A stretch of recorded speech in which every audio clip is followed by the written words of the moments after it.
जय Shri Radhe. Welcome to Adang Astro. 2 से 3 खास स्थितियों पर मैं आपका ध्यान आकृष्ट करना चाहूँगा। सबसे पहले हथेली के इस निचले क्षेत्र में मौजूद मत्स्य चिन्ह के विषय में देखो। एक ऊपर से जीवन रेखा आई है, यानी कि लाइफ लाइन पूरी तरीके से अटूट स्थिति में नीचे की तरफ बढ़ती चली गई है और केतु के इस ऊपरी क्षेत्र में आके ये खत्म हुई है। जहाँ खत्म हुई है वहाँ पर अगर आप देखेंगे गौर से तो यहाँ पर स्पष्ट तौर पे आपको एक त्रिभुज की स्थिति दिखेगी, जिसके यहाँ पे आयाम है और ये पूरी तरीके से सीधी चलती रेखा पर टिकी हुई है। ठीक है, अब इसी के मध्य देखेंगे तो जीवन रेखा का जो दूसरा भाग है ये बाहर की तरफ आया है और बाहर की तरफ आने के बाद फिर शुक्र के निचले तले में चलता हुआ विलीन हो गया है। लेकिन इसी के मध्य से इसकी एक अन्य शाखा निकली है और नीचे आके आपस में जुड़ गई है, जहाँ से इसकी जो प्रथम जो इसका भाग था उसकी अनंतर जो शाखाएं हैं वो भी आके मिली हुई है और ये दोनों मिलके यहाँ पर पूर्ण तौर पे एक मत्स्य चिन्ह को उभारने का काम करती है। मत्स्य चिन्ह आपकी हथेली के केतु के क्षेत्र के अलावा और कहीं भी किसी भी तरीके से प्रभावी नहीं होता, एक अटल सत्य है। इसे हमेशा याद रखें। चाहे आप विभिन्न माध्यमों से विभिन्न लोगों से कहीं भी सुन ले कि हथेली के क्षेत्र में ऐसा प्रभाव, उस क्षेत्र में ऐसा प्रभाव, ऐसा बिल्कुल भी नहीं होता। दांत सिर्फ मुंह में ही काम आता है, इसके अलावा और कहीं काम नहीं आता है। तो मत्स्य चिन्ह जब भी आपके हथेली के क्षेत्र में होगा, ये आपके केतु को जागृत करेगा, ये आपके हथेली को हमेशा जागृत रखने का काम करता है। विभिन्न अकाल जो समस्याएं होती है, जैसे अकाल मृत्यु होते हैं, कई प्रकार के दोष होते हैं, उनसे आपकी ये हमेशा रक्षा करने का काम करता है। किसी भी परिस्थिति में आपको जीवन के किसी भी भाग में दिवालिया नहीं होने देता है। हर प्रकार से आपके जीवन की रक्षा करना, आपके सम्मान की रक्षा करना, आपके प्रतिष्ठा की रक्षा करना, आपके पैसों की रक्षा करना, इनका दायित्व होता है और उसमें पूर्ण तौर पे सक्षम होते हैं। जब भी आपकी हथेली में ये चीज़ें होंगी, निश्चित तौर पे लोगों के लिए, यानी कि अन्य लोगों के लिए, दुनिया के लिए आपके मन में कहीं ना कहीं एक सॉफ्ट कॉर्नर होता है और उनकी हर एक तरीके से अगर किसी को कोई ज़रूरत हो और वो ज़रूरतमंद है अगर सचमुच में, तो उसकी मदद करने से आप मदद करने की इच्छा आपके अंदर हमेशा होती है और करने से कभी भी आप पीछे नहीं हटते हैं। अगर आपके अंदर सामर्थ्य हो तो आप दुनिया लुटाते किसी पर, ऐसी स्थिति ऐसे लोगों में आमतौर पे देखी जाती है।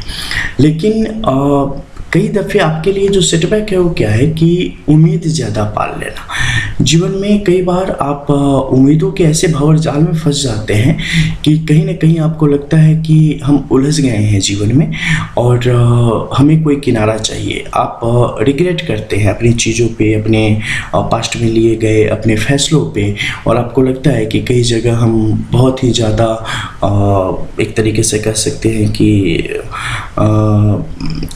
ऐसे हो गए थे जो कि ज़्यादा समझदारी से निर्णय नहीं ले पाता है, थोड़े से लापरवाह हो गए थे, बेपरवाही में हम अपना जीवन जी रहे थे। इस कारण हम उस समय का या उस पैसों का या उस पावर का कुछ और उपयोग कर सकते थे जो कि हमारे हित में होता और हमारे भविष्य को बेहतर कर देता, लेकिन हमने उस समय को गंवा दिया और इस कारण हमारे जीवन में बड़ी समस्याएं आ गई। लेकिन एक बात हमेशा याद रखना, आपके जीवन में कई बार आपको लगेगा कि पैसों की कमी है, लेकिन पैसों के बिना कोई काम आपका नहीं रुकेगा। समय पर पैसे आपके पास आ ही जाएंगे। मैक्सिमम टाइम क्या पूरी लाइफ का ले लो अगर, तो शायद ही 1-2 टाइम ऐसा हो जिस समय आप छोटे मोटे कर्जे में 1 हफ्ते या 10 दिन रह जाओ, नहीं तो आप कर्जे में भी नहीं रहते। और पैसों के मामले में किस्मत आपकी मोटे तौर पे अच्छी होती है। जवान के भी सिद्ध होते हैं ज़्यादातर। इसमें कई सारे ऐसे लोग हैं, अगर पूरी हथेली में कुछ और रेखाएं की स्थिति हो तो जिसे जो कहोगे उसके जीवन में उसका प्रभाव स्पष्ट तौर पे आ जाता है।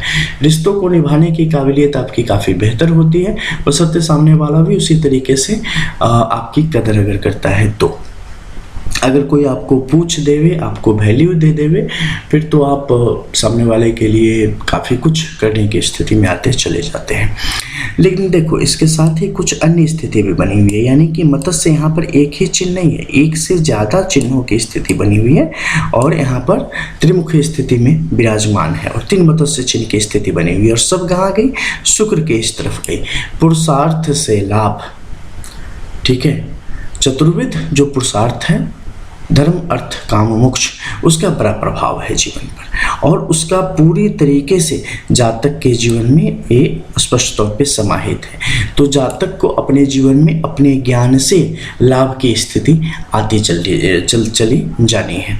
तो हमेशा ज्ञान की पूजा करें, हमेशा सत्कर्म करें, कभी भी गलत को न देखे, न सुने, न उसे परसय देवे। ऐसे लोग तो उनके लिए चीज़ें और भी बेहतर होती चली जाएंगी। शुक्र की तरफ देखो, यहाँ पर क्या है कि स्पष्ट तौर पर एक त्रिभुज की स्थिति बन रही है। अगर किसी भी हथेली में एक सामान्य रेखा की स्थिति आगे की तरफ जा रही है तो एक सामान्य लाभ को दर्शाएगी। लेकिन अगर यहाँ पर किसी प्रकार का स्क्वायर का साइन आ जाए, यहाँ पर जैसे यहाँ पर त्रिभुज है उसका साइन आ जाए और ये शुक्रमुखी है, ठीक है, तो ये आपके आने वाले जीवन में धन वैभव कि जो प्रचुरता रहने वाली है उसे दिखाने का काम करेगा, जो वैभव प्राप्त होने वाला है उसे दिखाने का काम करती है। तो निश्चित तौर पे इसे कहीं से भी अंडर एस्टिमेट नहीं किया जाना चाहिए। जब इन्हें देखेंगे आप तभी इनके असल लाभ किस प्रकार से मिलेंगे आपको पता चलेगा। अब मान लो क्या है कि रेखा एक निकली है ना, यहाँ पे आके खत्म हो गई है, लेकिन यही रेखा मान लो थोड़ा सा इसे ऐसे कट कर देती तो इसका क्या होता, ये दिखाती है कि कई बार आपको गलतियों का मौका मिलेगा, और अगर आपने सही रास्ते में जाते जाते, जैसे आपने समझ लो कि लखनऊ से दिल्ली जाना है, आप जा रहे हो सीधे NH से, ठीक है, रास्ते में कोई कच्ची सड़क आ गई, आपको लगा कि शायद शॉर्टकट यहाँ से जल्दी पहुँच जाएंगे, आप उतरे और बस पता चला कि तो गोल घुमा के 20 किलोमीटर पीछे ले आई, या मतलब और भी कुछ समस्या वहाँ पे आ गई।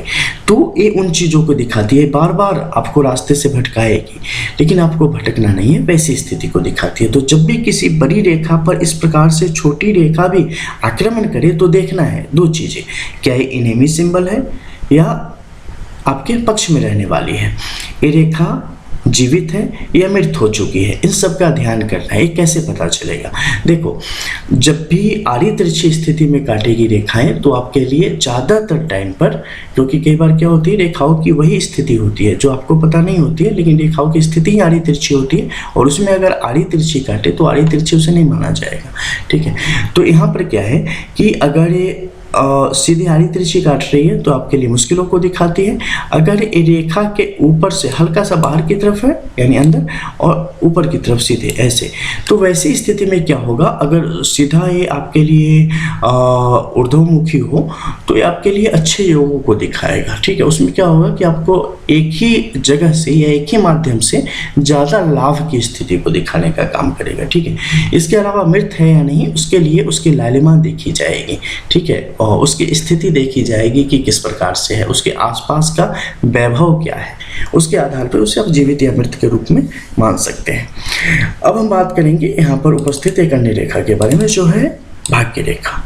भाग्य रेखा देखो यहाँ पर क्या है कि बिल्कुल चंद्र के इस तले से निकल के आई है, ठीक है, ये कला का क्षेत्र है जहाँ से रेखाएं निकल के आई है और निर्बाध गति से बिना कहीं कटे फटे सीधे शनि के ऊपरी क्षेत्र की तरफ चलती चली गई है। उसे आप अभी देखेंगे, बिल्कुल ऊपरी क्षेत्र में चलती चली गई है, और स्पष्ट तौर पे ये पूर्ण रेखा है जो कि बहुत कमतर देखा जाता है, लेकिन ऊपर जाते जाते बस एक छोटी सी कमी हो गई है। जैसे होता है ना कि बड़ा सा लंबा सा पौधा है और हवाई झूम गया एक तरफ, तो ये जो झूमा है ना यहाँ पर, ये इस तरफ अगर झूमा होता तो ये जातक के जीवन में बड़ी बड़ी उपलब्धियों को, बड़े आर्थिक समायोजन को लाने का काम करता। लेकिन अभी क्या है, बाकी दो चीज़ें हैं, लेकिन यहाँ पर ये बाहर की तरफ जाने की वजह से यहाँ पर क्या है कि धन की गति जिस प्रकार से तेज गति से आएगी उतनी ही तेज गति से धन जाएगा भी लगातार। जिस प्रकार से बड़ा नाम आएगा उसी तेजी से वो जाता भी रहेगा, यानी कि निरंतरता लगातार बनाए रखने की जरूरत पड़ेगी। अगर जातक लापरवाह हुए, फिजूल खर्च हुए, तो न धन वहाँ पर रुकने का काम करेगा, न प्रतिष्ठा, न इज्जत रुकने का काम करेगी, क्योंकि वो चीज़ें क्या होगा, वन मैन आर्मी या वन मैन शो होता है, बस वो बना के छोड़ देने का काम करती है। तो ऐसी स्थिति अगर आपकी हथेली में बनती है कि ये शनि से बाहर के क्षेत्र की तरफ, ऐसी तो वैसे कम रेखा होती है, मान मान लो आपकी मध्य के क्षेत्र से शुरू हुई भागी रेखा और यहाँ तक आके रुक गई, लेकिन अगर कोई रेखा भागी रेखा यहाँ तक जाती है तो हमेशा ध्यान देना कि बाहर की तरफ तो नहीं झुकी, क्योंकि इस तरफ झुकने का मतलब है कि वो आपके लिए हमेशा आपको चौकन्ने रहने की आवश्यकता है, आर्थिक तौर पे निश्चित तौर से। और यहाँ की जो स्थिति अगर भाग्य रेखा की पूछेंगे तो बिल्कुल जीवित भाग्य रेखा है, संजीदा है और स्पष्ट तौर पे अभी काम करने की स्थिति में है। तो ये जातक को बहुत ही अव्वल दर्जा देने की स्थिति में है, अच्छा पद मान सम्मान और धन देने की स्थिति में हमेशा बनी रहेगी।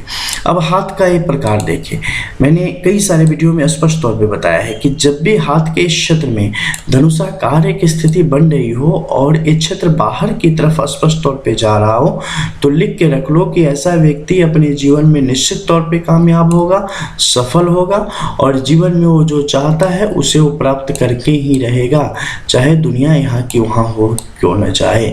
ऐसी स्थिति स्पष्ट तौर पे इनके लिए बनती चली जाती है। अब देखो कितना बड़ा एरिया इसने बाहर की तरफ लेके कवर किया है। अब इतना जो एरिया है ना, ये जातक के लिए चीज़ों को जातक के पक्ष में करने के लिए एड़ी चोटी का जोर लगा देगा। किस्मत जहां 5% भी अगर इनके पक्ष में है तो उस 5% को घुमा के 95% आपके लिए करता चला जाएगा और आपके जीवन को धन धान्य से पूर्ण कर देगा। तो अगर आपकी हथेली में ऐसी स्थिति बन पड़ी है तो आप कर्म से कभी पीछे मत हटना। कहा भी गया है कर्म प्रधान क्या है वो, कर्म प्रधान विश्व करे रखा जो जस करे तसे फल चाखा। तो वही बात कि यहाँ पर कर्म आपके लिए अत्यंत आवश्यक है। आप बस करते जाओ, बिल्कुल भी मत सोचना कि हमें सामने से क्या मिलेगा, क्योंकि क्या मिलेगा सोच के मजदूर करते हैं काम, ठीक है, मालिक नहीं किया करते। तो ये आपके ऊपर तय है, आप इसे तय कर सकते हैं कि आपके लिए आप क्या हैं। आप एक कर्मचारी हैं या आप ऑनर हैं, आप एक मालिक हैं। तो बिल्कुल जिसे ऐसे कह सकते हैं कि बिना आगे का कुछ भी लाभ सोचे हुए बस अपने कर्म को पूरी तरीके से तल्लीनता के साथ करने की आवश्यकता यहाँ पर आपको है। और यही आपको फिर इतना कुछ देगी जो आपके संभाले ना संभलेगा। तो इसे हमेशा याद रखें और जीवन में पूरी तरीके से ईमानदारी के साथ अपने कार्य को करें। कुछ अन्य रेखाओं में देखो कई सारे लोग होंगे जिनके हथेली में ऐसे निकले होंगे, ठीक है। देखो ये बुद्ध की रेखाएं होती हैं जो कि जैसे कि यहाँ पर इससे कुछ नीचे से स्वास्थ्य संबंधी रेखाएं निकलनी चाहिए थी, नहीं निकली है। स्वास्थ्य रेखा हो तो सीधी हो, बिल्कुल कहीं से खंडित ना हो तो अच्छी, या नहीं हो तो अच्छी। अब ऊपर की तरफ जो बुद्ध की रेखा निकली है टूट के आगे की तरफ बढ़ रही है। जब भी ये टूटेगी ना, ये आपके हौसले को कम करती है, आपके आत्मबल को कम करती है, आपके अंदर टैलेंट रहते हुए भी जिस तरीके से आपको बढ़ना चाहिए आपको बढ़ने से रोकती है। आपको दिखाएगी कि दुनिया में टैलेंटेड लोग भरे पड़े हैं, किसी की कोई कदर नहीं है, किसी की कोई पूछ नहीं है, और कहाँ आप किस खेत की मूली हो, क्या कर पाओगे। या कुछ देखो जीवन में कुछ भी करना हो ना तो उसके लिए आपको ग्रास रूट से बिल्कुल नीचे से काम करना पड़ता है, ठीक है। ये कभी मत सोचो कि पता नहीं होगा या नहीं होगा, नहीं होगा नहीं होगा वो किस्मत पे छोड़ दो, लेकिन हम कर सकते हैं। ये तो कर्म की बात है ना, ये तो पॉसिबल है ना, तो आपने उसे करना है, ठीक है, ताकि बाद में कल के डेट में अफसोस न रहे कि अगर हमने उन चीज़ों को किया रहता तो आज हम एक सफल उद्यमी रहते, या सफल कलाकार रहते, या सफल फलाने रहते, आज हम सक्सेस होते। फलाने ने मेरे सामने, हमने नौकरी कर ली, फलाने ने अपना बिजनेस कर लिया, चाट पकौड़ी की या छोटा सा दुकान खोल लिया। अब क्या है कि कुछ दिनों के बाद आपकी तो विभिन्न कारणों से नौकरी में 100 परेशानियाँ आने लगी, उसका बिजनेस धीरे धीरे फलने फूलने लगा। जब उसके पास 100 रुपये की आमदनी नहीं थी, आप उस समय 5000 कमा रहे थे, आज वो 10,000 रोज का कमा रहा है, आज आप 6,000 कमा रहे हो। इतनी सारी परेशानियां लेकर अब उसकी पुश्ते तक वो काम करेंगी, सब सिक्योर हो गए, आप अभी तक वही हो, आगे फ्यूचर के लिए सोच रहे हो, खर्चे बढ़ते जा रहे हैं। तो देखो जीवन में कुछ भी तभी मिलता है ना जब आप हौसले के साथ आप रिस्क लेते हो और आगे बढ़ते हो। उसी का नाम जीवन है। ठीक है, जीवन में संजोने की कोशिश किसी भी चीज़ को मत करो। खुद को तो संजो ही नहीं सकते हैं, खुद की तो रक्षा ही नहीं कर सकते हैं, तो आप किसकी रक्षा करने के लिए बेचैन हो? जो आपने अपनी प्रतिभा को दबा के रखा है, आइस बैग में बंद करके रखा है, उसे आप उसे निखरने नहीं दे रहे हो, आप उसे उभरने नहीं दे रहे हो। किस लिए नहीं उभरने दे रहे हो? भैया आपसे पहले हजारों लाखों पीढ़ियां आई गई, किसी ने किसी को याद नहीं रखा है। आपको सिर्फ अपनी आत्मा को जवाब देना होता है, खुद को जवाब देना होता है कि आप कितने सफल हो, कितने नहीं हो। आप खुद के लिए एक्सक्यूजेस मत ढूंढा करो, बहाने हमेशा कि ये नहीं था इसलिए वो नहीं हो पाया, वो नहीं था इसलिए वो नहीं हो पाया, आरक्षण था इसलिए हम फलाना नहीं कर पाए, फलाना था इसलिए फलाना नहीं कर पाए। इन सब के लिए कोई जगह है ही नहीं, क्योंकि दुनिया में उदाहरण भरे पड़े हैं जहां आपको दिखेगा कि लोगों के लिए वो चीज़ें जो कि आंख मूंद के बोल दोगे पॉसिबल ही नहीं था, वो सारी चीज़ें हम मानवों ने ही की है, मनुष्यों ने ही करी है। तो इन चीज़ों को आपको हमेशा याद रखना है कि आप करने के लिए बने हो, आप सब कुछ कर सकते हो। आपके अंदर उतनी अदम्य क्षमता है, साहस है, ताकत है, बस उसे याद करने की ज़रूरत है, खुद पर भरोसा करने की ज़रूरत है, ताकि कल की डेट में आईने के सामने खड़े होगे ना तो खुद को जवाब दे पाओगे कि नहीं तुमने कर दिखाया। न कि ऐसा हो कि कल की डेट में बच्चे बोले कि हमारे माता पिता तो ऐसे थे, कर्म के गए गुजरे, कुछ करा नहीं, और अब हमें भी वैसे ही शिक्षा दी, वैसा ही कलेजा दिया, वैसे ही हौसला दिया, वैसी ही हैसियत दी कि हम भी बस वैसे ही घूम रहे हैं। देखो, अपना सम्मान कभी घटने मत देना, ठीक है? न अपनी नज़रों में, न अपनी आने वाली पीढ़ियों की नज़रें में, न वर्तमान जो अगल बगल में चल रहे हैं जो लोग हैं उनकी नज़रों में। अगर आप अपनी नज़रों में खुद का सम्मान अगर बचा लोगे ना तो दुनिया की नज़रों में तो आप लोग भी बच जाएगी। और अपनी नज़रों में कैसे बचेगा? जब अपना 100% अपने आप को दोगे। क्यों नहीं दोगे बताओ ना? कब तक इस चक्कर में रहोगे? सिर्फ जोन मिल गया है, अब यहाँ पे बैठे हैं, पता नहीं कुछ और करेंगे तो कुछ ये ना हो जाए, इसके कारण अपने टैलेंट का गला घोट दोगे। अरे भैया, आप जब खुद पे भरोसा करते हो ना तो दुनिया आप पे करती है। जब आप अपने बच्चे को गोद में लोगे खुद पे भरोसा करके कि नहीं गिरेगा नहीं, तो बच्चा आप पे भी भरोसा करता है ना, उंगली पकड़ता है, उसे पता है सारी दुनिया छोड़ देगी, मेरे माँ बाप नहीं छोड़ेंगे। उसी तरीके से तुम भरोसा करो ना अपने आप पे, अपने भगवान पे। सब छोड़ देगा वो नहीं छोड़ेगा तुम्हें, सब छोड़ देगा, तुम अपने आप को नहीं छोड़ोगे। ये मत सोचना कि ये सफलता आपको परिभाषित करती है, आप सफलता को परिभाषित करो, ठीक है? और हर गुमनामी में बीता हुआ समय बड़ा शोर करता है, बशर्ते उस समय का सदुपयोग हुआ हो। ये साबित नहीं करना है कि दुनिया क्या कहेगी अगर हम असफल हो गए तो। दुनिया वास्तविकता में कुछ नहीं कहती और एक तरीके से हमेशा बोलती ही रहती है।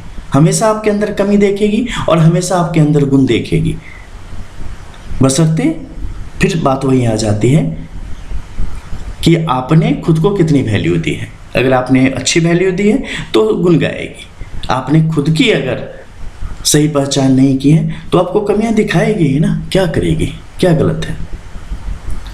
तो देखो, हस्तरेखा अपनी जगह पे है, लेकिन हौसले को कभी कम मत होने दो। मैं वो दुनियादारी वाली बात ऐसे नहीं कहूँगा, मोटिवेशनल स्पीकर वाली कि आसमान में पहुँच जाओ बिना पंख के और गिरो बस खत्म। बस रियल चीज़ें हैं जो कि आप कर सकते हैं, जो कि आप देख रहे हैं, जो कि चल रहा है जीवन में। चलो, प्रवचन बहुत ज़्यादा हो गया। बहुत सारे लोग बोलते हैं कि प्रवचन हो जाता है ज़्यादा यहाँ पे, ठीक है, लेकिन देखो ऐसे जीवन भर सिर्फ हाथ दिखवाते देखते रह जाओगे। मैं चाहता हूँ कि कुछ ऐसा हो जाए ना कि फिर वीडियो आपको देखने की आवश्यकता ही ना पड़े कभी, ठीक है? मुझे इससे मेरी रोजी रोटी नहीं चलनी कि मैं आपको कुछ और चलता भी ना फिर भी मैं नहीं करता। ठीक है, क्योंकि कुछ चीज़ें जो होती है ना वो निजी से परे होती है। जब देश की बात आ जाए ना तो सब कुछ एक तरफ, देश सबसे आगे। और जब किसी की बात आ जाए ना कि किसी का भला हो रहा हो, किसी का अच्छा होना हो, तो हमारी रोजी रोटी बाद में, हम खाए ना खाए चलेगा, लेकिन उसके चेहरे पे मुस्कान आ जानी चाहिए। ये महत्वपूर्ण है, क्योंकि हम तो आते जाते रहेंगे, ऐसे ही है दुनिया। आज हैं, जन्म लिया है, बूढ़े होंगे, जाएंगे, फिर आएंगे, फिर जाएंगे, ऐसे ही चलती रहेगी। बस अपने आप को हर जन्म में बिल्कुल परमात्मा से आंख मिला के आएँ और जाएं, ऐसी बनी रहनी चाहिए, और ज़्यादा कुछ नहीं चाहिए। बस एक ही चीज़ मांगता हूँ हमेशा। लोग बोलते हैं ना, कई दफ़े बोलते हैं साधु शाही में आप हो, क्या चाहिए, मोक्ष? तो निश्चित तौर पे आप मांगते होगे, नहीं हमें मोक्ष नहीं चाहिए भैया, हमें तो जीवन चाहिए, बार बार जीवन चाहिए। क्योंकि श्री ठाकुर जी का जो भजन है ना, जो कीर्तन है ना, वो इनका जो नाम है ना, वो जो है ना, बस यहीं मनुष्य योनि में ही प्राप्त होना है, इसी संसार में प्राप्त होना है। वो साकेत में, बैकुंठ में बैठ के क्या करेंगे वहाँ? तो फिर बस वही पार्षद, कुछ नहीं मिलना वहाँ पे। और हम उस लायक भी कहाँ, और लायक न हुए तो अच्छा ही है। ब्रज की धूली मिलती रहे, बस हो गया, और क्या चाहिए जीवन। तो बस यही कामना है। तो जीवन में क्या है ना, करो और बस करते रहो। एक सेकंड भी समय व्यर्थ मत गवाओ, क्योंकि एक सेकंड जो आपने व्यर्थ गंवाया है ना, वो आपने सही पूछो ना, तो आपने दुनिया के साथ अन्याय करी है। आपने खुद के साथ तो कर ही रहे हो, दुनिया के साथ भी करी है।